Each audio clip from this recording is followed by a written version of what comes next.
Bien, gracias, presidente. Y gracias, señor Solar, por su comparecencia hoy.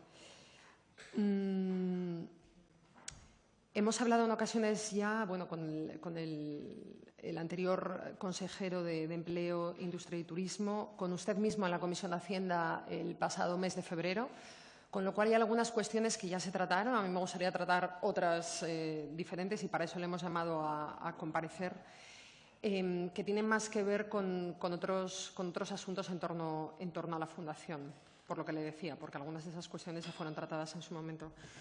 A mí me gustaría saber, y con esto me voy al origen de la Fundación Barredo, ¿cuál fue el papel que jugó usted en la creación de esta fundación?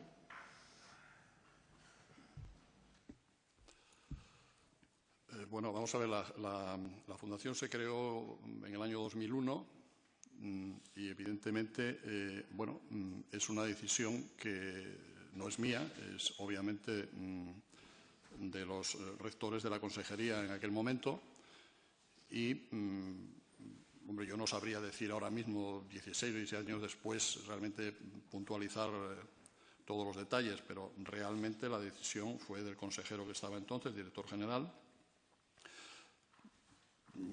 Supongo que también del presidente, no lo sé, del Principado. Yo, que era jefe de servicio ya, me propusieron la dirección de la Fundación. Entendí que era un instrumento, entendí y sigo entendiendo, un instrumento de I+D+I muy bonito, muy importante, y asumí esa dirección con la idea, de ir haciendo camino en esa I+D+I, porque realmente tampoco teníamos una idea. Teníamos algunos proyectos en Barredo, pero luego lo de San Pedro fue posterior.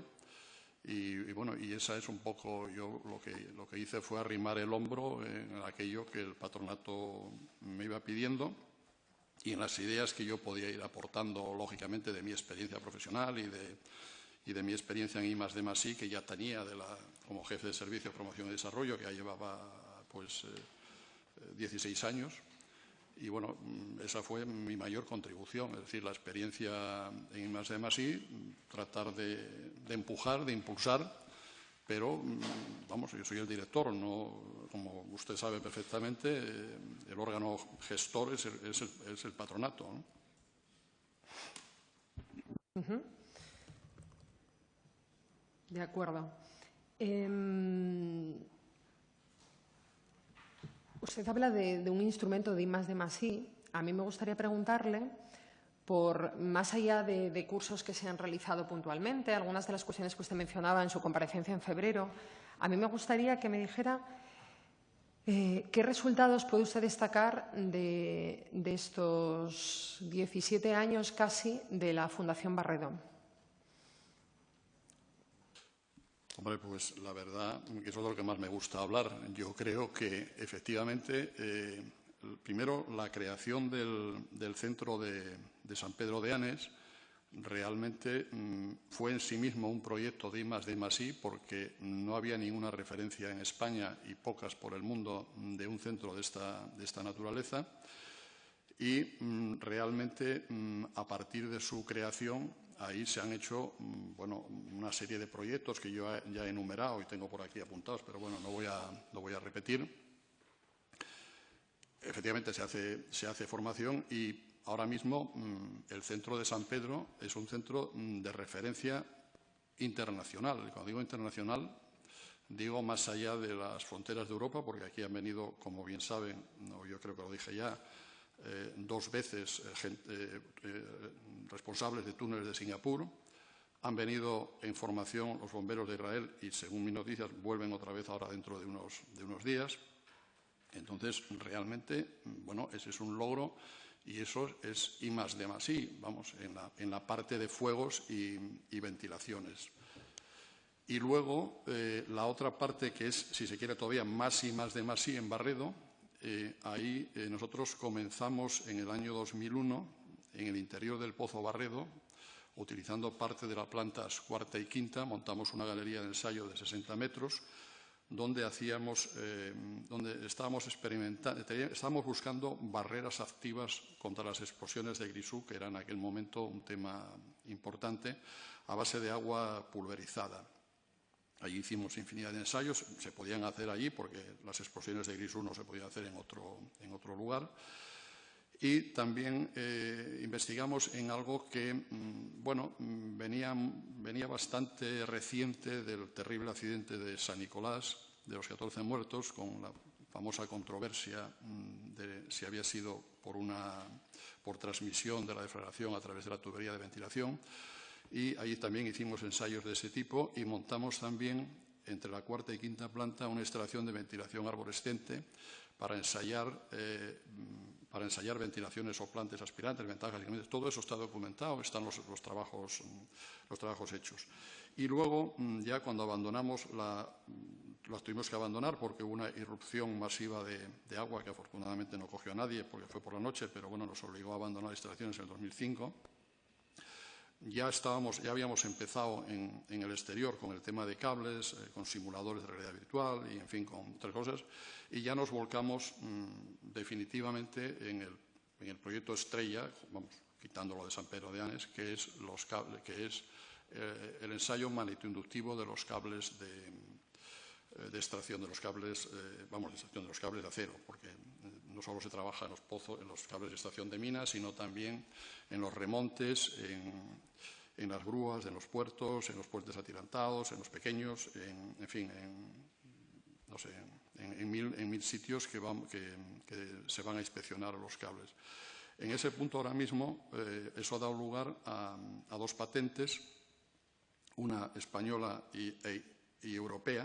En algunos países de Europa hemos cogido lo más importante, que es el CableScan, y tenemos ahora en fase de patente también ya avanzada el OpenScan. Bueno, son dos modelos, uno cerrado y otro abierto, y ahora mismo nosotros, yo creo que, bueno, durante todos estos años se han hecho multitud de proyectos que también ya se han reseñado y se han mandado, que tampoco vale la pena repetirlos, en el campo del conocimiento tanto de la inspección magnetoinductiva como de la verificación de los propios equipos y todo lo que tiene que ver con la captación de datos.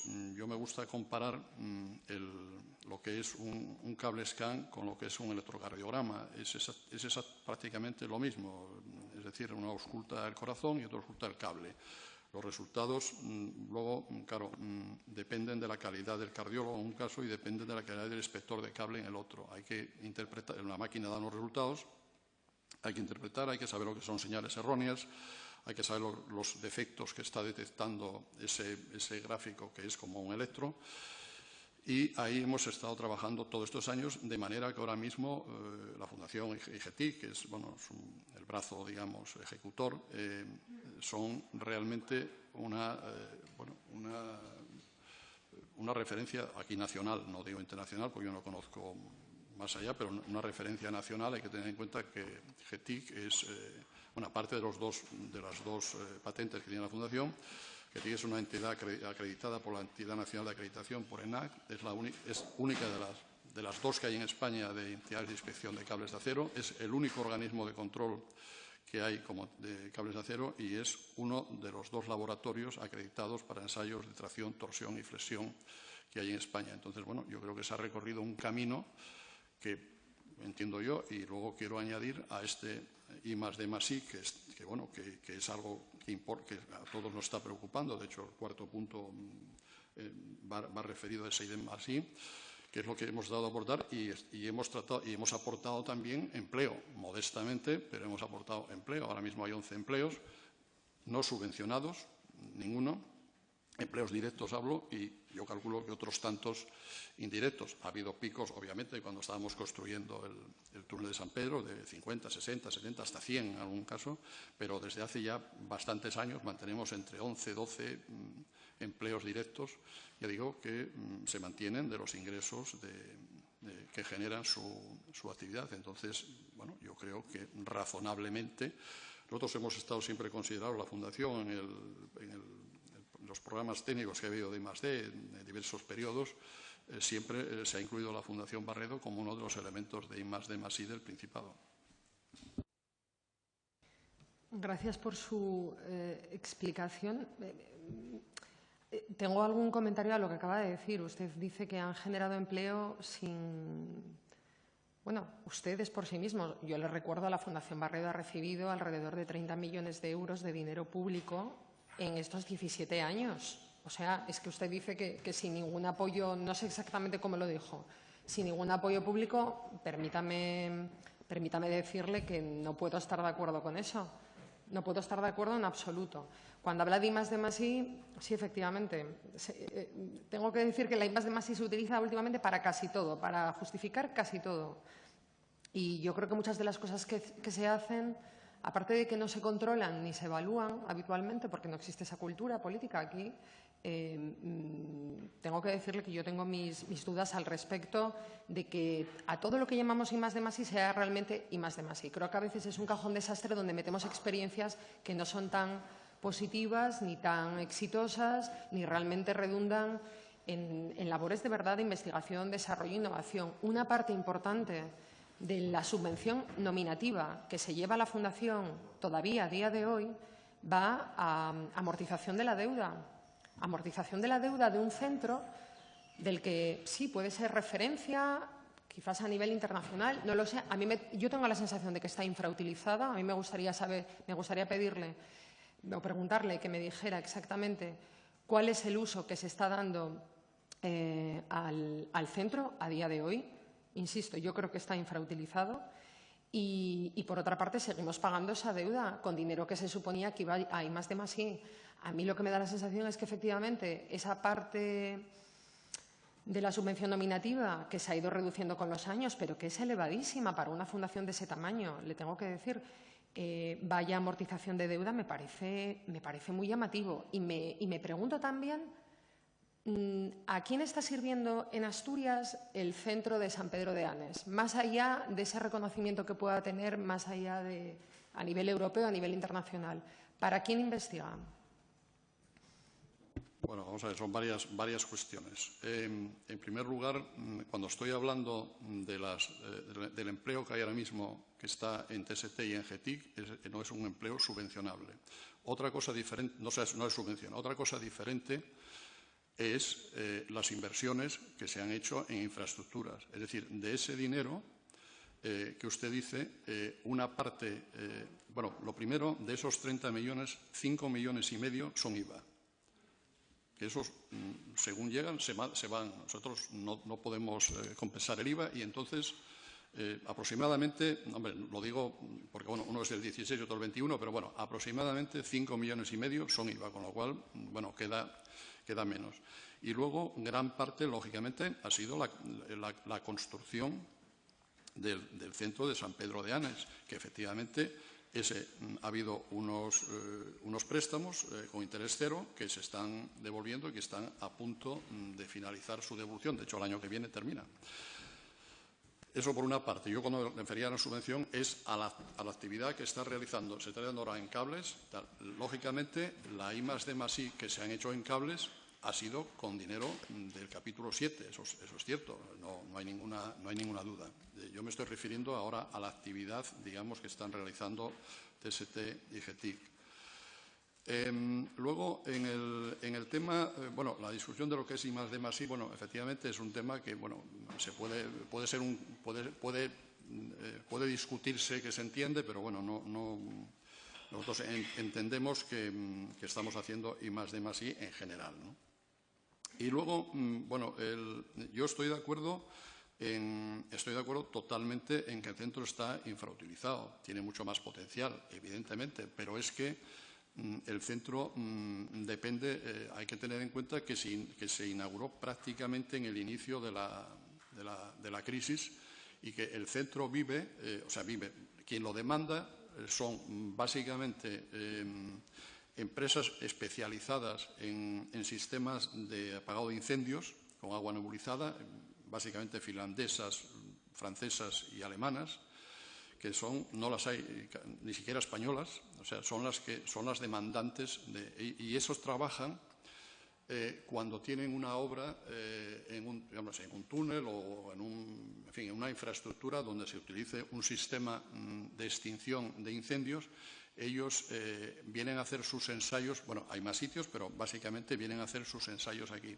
Lo que pasa es que el sector de las infraestructuras, como tantos otros, ha sufrido tremendamente la crisis, se hacen pocos túneles y eso, bueno, pues ha hecho que ha caído la ocupación del túnel, que en algunos años fue muy importante, pero que en estos últimos años es menor.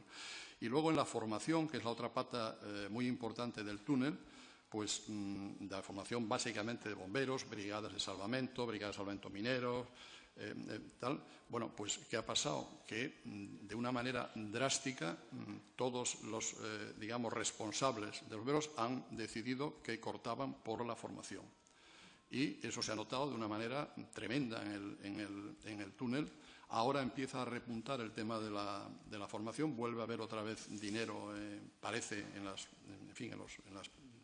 que tienen la competencia de bomberos, y claro que el túnel tiene más capacidad, y bien que nos gustaría a todos, pero de cualquier manera, en estos 12 años que lleva de funcionamiento, bueno, el número de personas que han pasado por aquí, de entidades, el número de ensayos que se han hecho y tal, no es pequeño. O sea que sí, se puede claro que se puede utilizar más. Está mucho en función de la economía general. Es decir, si se construyen más túneles, es seguro que vendrán más, y túneles largos, claro, que vendrán más equipos a hacer las inspecciones. Y, por último, en el tema de Asturias, bueno, en Asturias no hay investigación, digamos, que se pueda llevar al túnel. Aquí eso no hay demanda de esa investigación. Lo que hay es la formación de los bomberos de Oviedo, de Gijón, de Asturias, que en el caso de que tengan recursos van a hacer allí los ensayos, y luego colaboramos ya desde el inicio. Digamos, nuestra pata, digamos, en seguridad es la Brigada de Salvamento Minero, que es la que, digamos, de alguna manera está siempre presente porque los ensayos la formación que se da es formación a escala real, con humo real, con fuego real, y, bueno, tiene un riesgo, incluso para los bomberos, que no están en muchos casos acostumbrados, y, bueno, la brigada es la que hace digamos, es la referencia de seguridad que está pendiente en el túnel. Y esa es un poco la...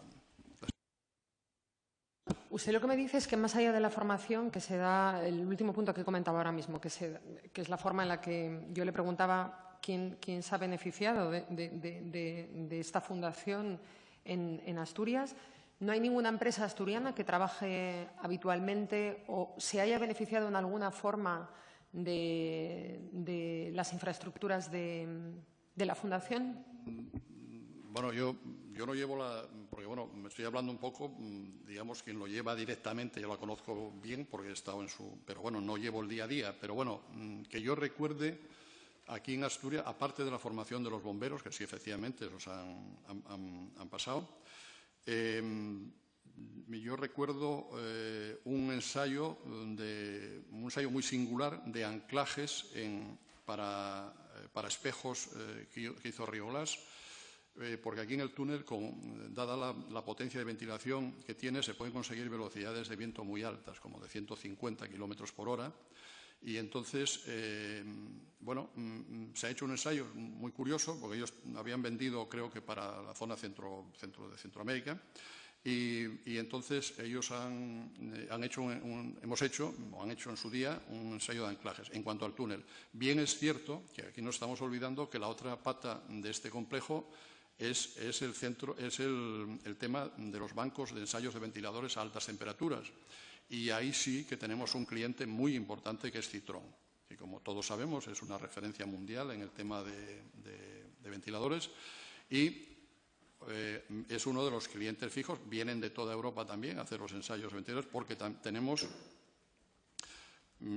aquí sí que tenemos el único banco de circulante que es capaz de ensayar ventiladores de 3,20 metros de diámetro, que son, bueno, pues son unas cosas enormes, ¿no? Y hasta ahora han venido de Inglaterra los mayores, y llegan hasta una potencia de 1000 kilovatios, que es, bueno, pues una brutalidad en ventilación. Entonces, quiero decir que en esa otra parte sí que hay una presencia, hacemos un servicio a una empresa asturiana que certifica sus ventiladores allí en el centro.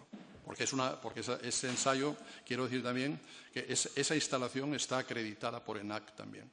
O sea, tiene validez internacional. Gracias. Más allá de una empresa como la que usted acaba de mencionar en este momento y de esa formación, yo le pregunto qué valoración hace usted de esta inversión. ¿Qué nos queda a las y los asturianos de esta inversión? ¿Cómo ha repercutido en beneficio del interés común, le parece a usted? Bueno, vamos a ver. La gente que viene, cuando se hace un ensayo importante, o cuando vienen los bomberos, cuando se hacen ensayos de túneles, que se han hecho varios, del Mont Blanc, del Canal de la Mancha, de los de Singapur, bueno, unos cuantos, realmente vienen un número muy elevado de técnicos y de personas. Vamos a ver, aquí hay lo que son los famosos intangibles. Bueno, hay los tangibles, vamos. Hay, claro, si se pregunta a la hostelería, si se pregunta a los hoteles, y esos están encantados de tener este centro allí. Pero bueno, luego yo pondría en valor las miles de personas, porque son miles, que en estos años han pasado bien en formación, bien acompañando a los ensayos, porque cuando hablamos de un ensayo estamos hablando, pues a lo mejor de un ensayo importante de que pasan por ahí 40 o 50 personas, básicamente casi todos técnicos. De hecho, por ejemplo, en el último ensayo que se hizo en Singapur había técnicos de 7 nacionalidades, o sea que, bueno, es una burrada para un ensayo, dicho en plan coloquial, para un ensayo de estas características.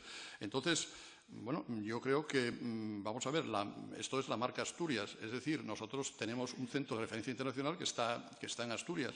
Yo creo, luego voy a leer un párrafo que dice el Tribunal de Cuentas, que yo me gustaría haberlo oído de nuestra sindicatura de cuentas, pero lo dice el Tribunal.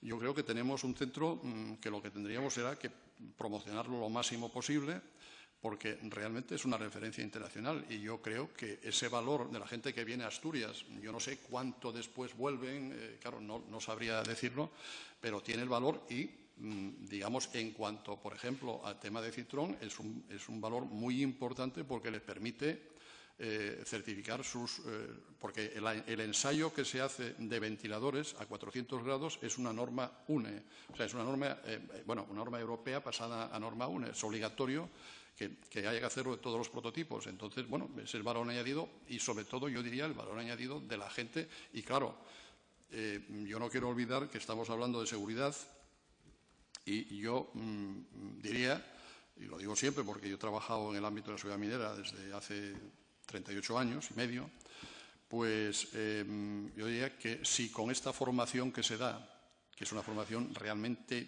potentísima, porque se hace a escala real, se ha conseguido que esas personas, con su formación, eviten desgracias o eviten accidentes, yo creo que eso, vamos, es de lo que tenemos que sentirnos más orgullosos. Lo que pasa es que eso es algo que es intangible, evidentemente, pero sabemos que la formación es lo que ayuda a prevenir los accidentes.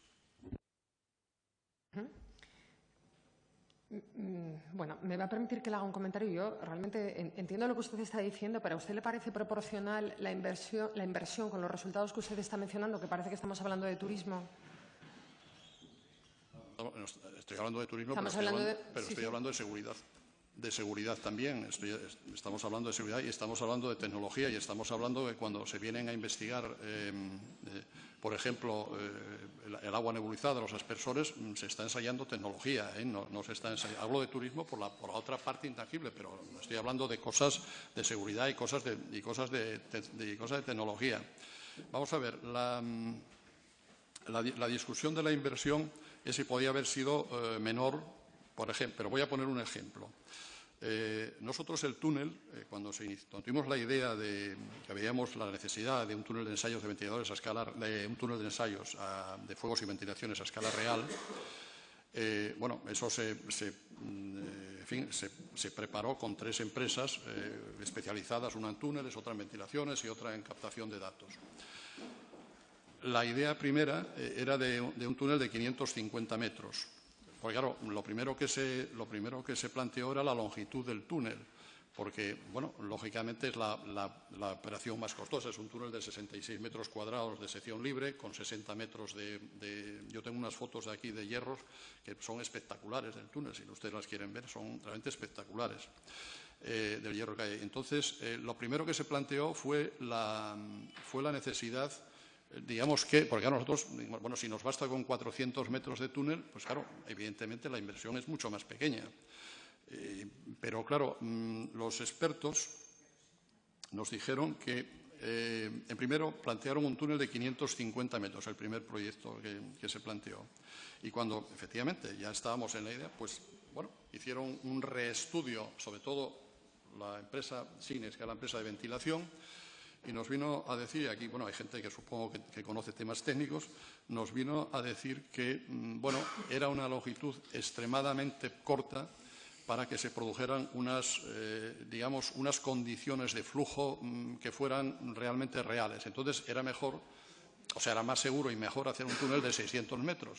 Claro, evidentemente, pues 50 metros de ese túnel encareció la obra importantemente. Entonces, esa inversión vino un poco condicionada por los temas técnicos, pero hay que tener en cuenta también que ahí se partía de una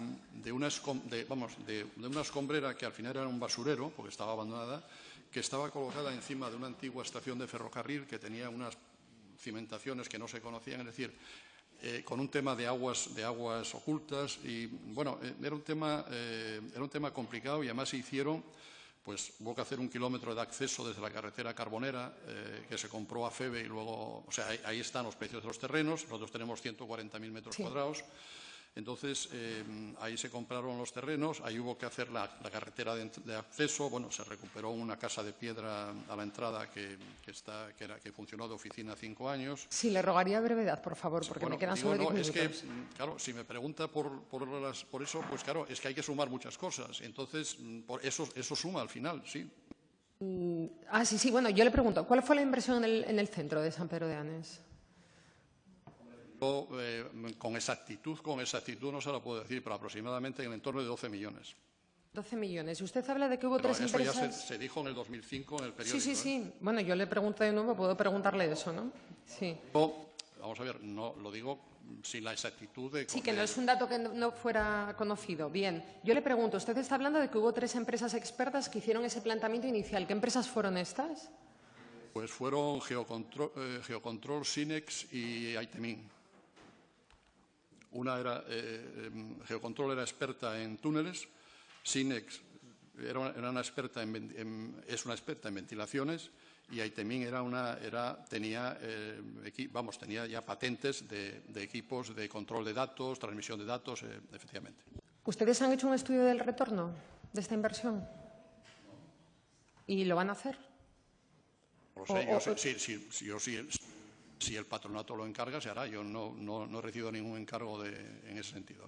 ¿A usted, como director de la Fundación, le parece apropiado? Es decir, una inversión de 12 millones de dinero público que no se haya estudiado ese retorno y previamente, cuando se realiza la inversión. Usted está hablando de que 3 empresas expertas valoran cómo debe ser ese túnel y así eso la inversión que viene de dinero público, quiero decir, no sé, esperaría algo un poco más por parte de la Consejería. ¿Qué participación hubo ahí en esa decisión inicial, en ese planteamiento? ¿O se fiaron ustedes completamente de esa valoración de estas 3 empresas expertas? ¿Cómo fue realmente ese proceso de decisión? Muy brevemente, porque tengo varias preguntas más que hacerle y me queda poco tiempo. No, vamos a ver, nosotros buscamos en el mercado empresas que fueran especialistas. Eso es por eso se cogieron estas 3. Pero realmente, cuando estamos haciendo un tema que era en sí mismo I+D, es muy difícil prever prever la demanda que va a tener. Para empezar, no sabíamos la demanda que podría tener. Nosotros poníamos a disposición una infraestructura muy potente, pero evidentemente para nosotros era imposible conocer la demanda. Yo no sé si esto lo hablamos dentro de... Este es un túnel que tiene una previsión de duración de 75 años de vida útil.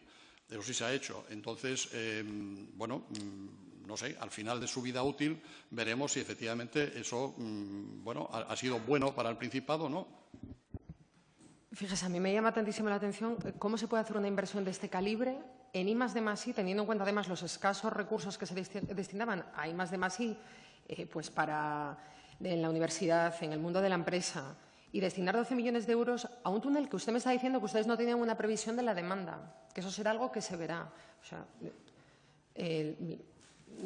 me llama muchísimo la atención. No entiendo una decisión de este tipo sin tener hecha esa previsión. Por cierto, quería preguntarle, ¿quién era consejero cuando se decidió crear la Fundación y director general también de Minería y Energía? Vamos a ver, al inicio de todo, yo creo que el consejero era Javier Fernández y luego Jesús Urrutia y luego Graciano García, ¿no? Graciano Torres, perdón. Graciano Torres. Como consejero y director general en la época con Javier Fernández, cuando se decidió la creación de esta fundación. Director con Javier Fernández, yo creo que era Luis María, creo. Luis María García, creo. Bien, gracias. Simplemente como curiosidad. Me llama todavía más la atención al conocer esto. Le pregunto, ¿qué parte de la consejería controla y evalúa la correcta aplicación de los fondos destinados a esta fundación? Ha concluido el tiempo, entonces digo porque sería la última pregunta. ¿Perdón? Que han transcurrido ya 30 minutos. ¿Me permite hacer seguidas? Por eso. Vale. Bueno, pues entonces le voy a que realice ya la última pregunta, entonces reformule a su gusto.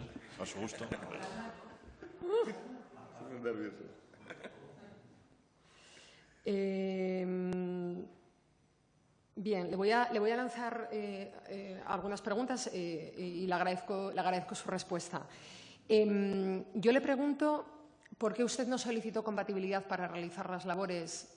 Usted es funcionario con dedicación exclusiva, entiendo. No tiene expediente de compatibilidad para ser director de la Fundación y administrador de la empresa GETIC. Le pregunto por qué. Le pregunto también respecto a la puesta en venta de la empresa GETIC. Usted antes hablaba de GETIC en términos muy positivos respecto, bueno, que está además acreditada por ENAC. Yo le pregunto respecto al proceso de venta de la empresa.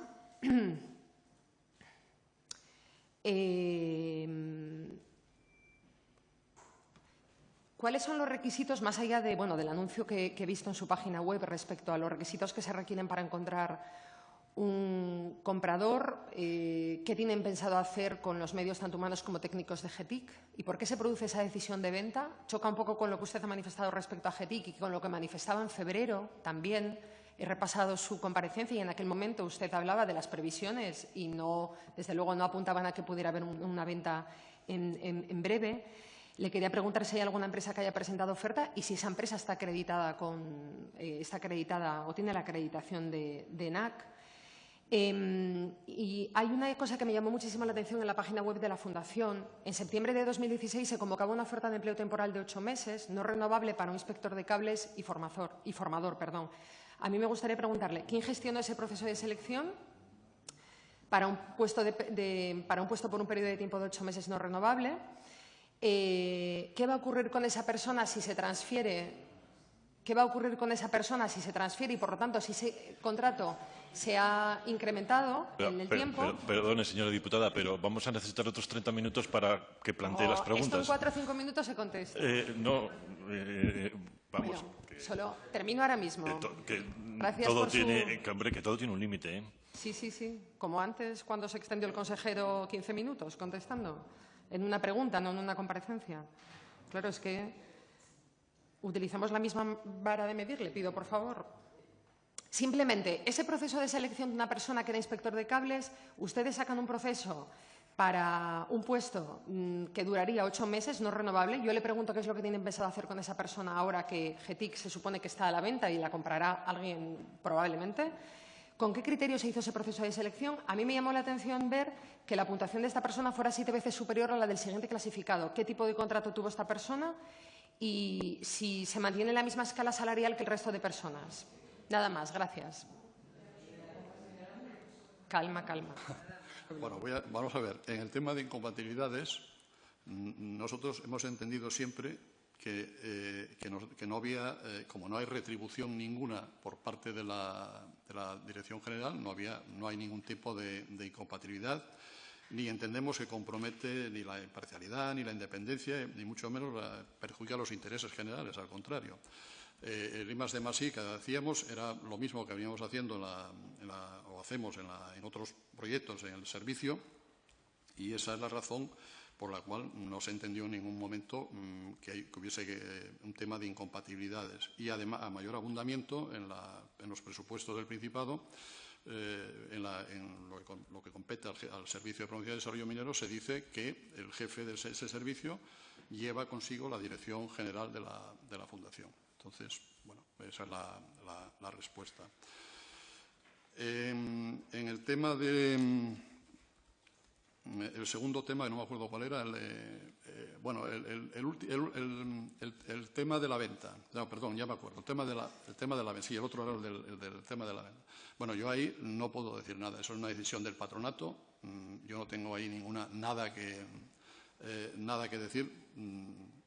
Y entonces no puedo añadirle nada más. Está en ese proceso.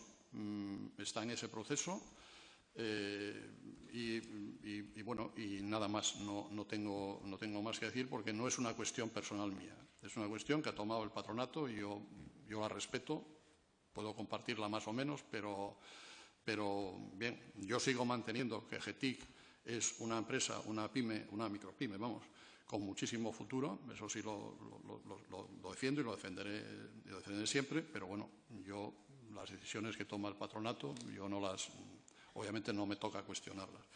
Y en cuanto a la persona, pues es muy sencillo. Esa persona, el proceso de selección se hizo público en la web, como nos pidieron en el Principado, se sacó en la web del Principado, se presentaron 30 y tantas personas, se pedía un perfil muy definido, y ese perfil definido lo tenía esa persona que lleva 25 años trabajando en cables, en proyectos de investigación, I+D y tal, y esa era la diferencia, la gente que venía, pero eso no es un tema, el baremo de selección, si usted era bastante claro y nítido, y bueno, y eso es lo que salió, nada más.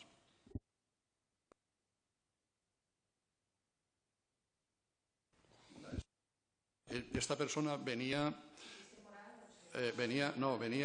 esta persona entró como un contrato relevo, que venía de otro anterior y hubo que cogerlo porque dan 15 días para poder renovar ese contrato relevo, y entró con las condiciones más o menos que tenía el anterior.